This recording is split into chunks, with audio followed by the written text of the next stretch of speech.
नंगौ थांनाय 8 सेप्तेम्बर 2024 मायथाइयाव जोङो थामथि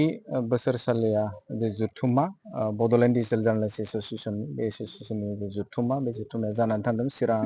बेंटल फरायसालिमायाव आरो बेनिनो बै सानखालि मोनसे बिबान सेफायनानै बा थामहिनबा गोजाम आफादखौ सिफायनानै गोदान आफाद दानाय हाबाफारि जादोंमोन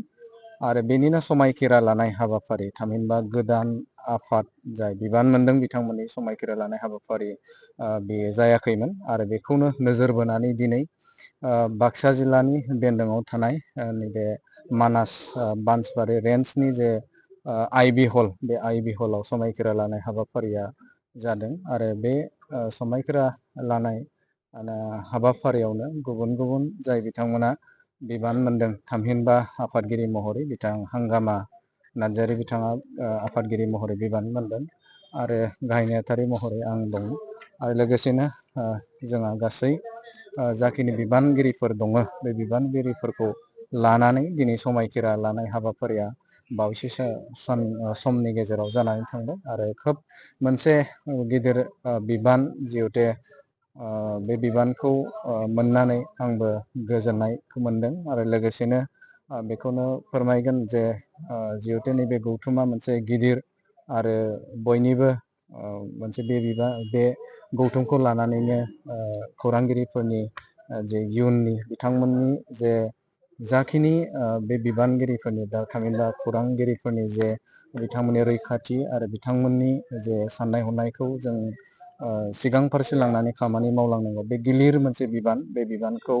मोनबाय आरो बेखौ मावफुंलांनो थाखाय जेसेबां हायो आं नाजागोन आरो लोगोसेनो जोंनि जिखिनि टिम थामहिनबा बड'लेण्ड डिजिटेल जार्नालिस्ट एस'सिएसन बे एस'सिएसन थानाय साफ्रोमबो बिबानगिरिफोरखौ लानानै खामानि मावलांनो थाखाय सिगांदों आरो बेवहाय जोङो नैबे बड'लेण्ड डिजिटेल जार्नालिस्ट एस'सिएसन महरै जे जोंनाव गिबि थांखियानो बेनोमोन जेब्ला जोङो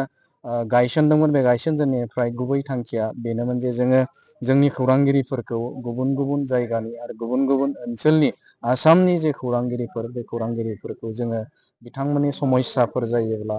जोंहा गोबां जेंनाफोर जायो जेरै जों खौरांगिरि हिसाबाव जोंहा गुबुन गुबुन समाव जोंहा केसनिफ्राय लानानै दा बेफोरबायदि जोङो थ्रेटेनिं होजानाय बेफोरबायदि जोंनाव जेंना जायो बे जेंनाखौ जों मिरुनिफ्राय जोङो जेसेबां हायो रायज्लायनायनि गेजेरजों आरो सासे खौरांगिरिखौ जों जेसेबां हायो मदद होलायनाय आयेनखौ नायनानै मदद होलायनाय बे थांखिखौ लानानै जों बे बिबानखौ लादों आरो बेनिनो दिनै समायखिरा लाबाय आरो इयुननि समफोराव जोङो जेसेबां हायो गौथुमनि संबिजिरारि जिखिनि दङ बेखौ दहाय होनानै खामानि मावनो थाखाय आवगायगोन। गोजोन्थों।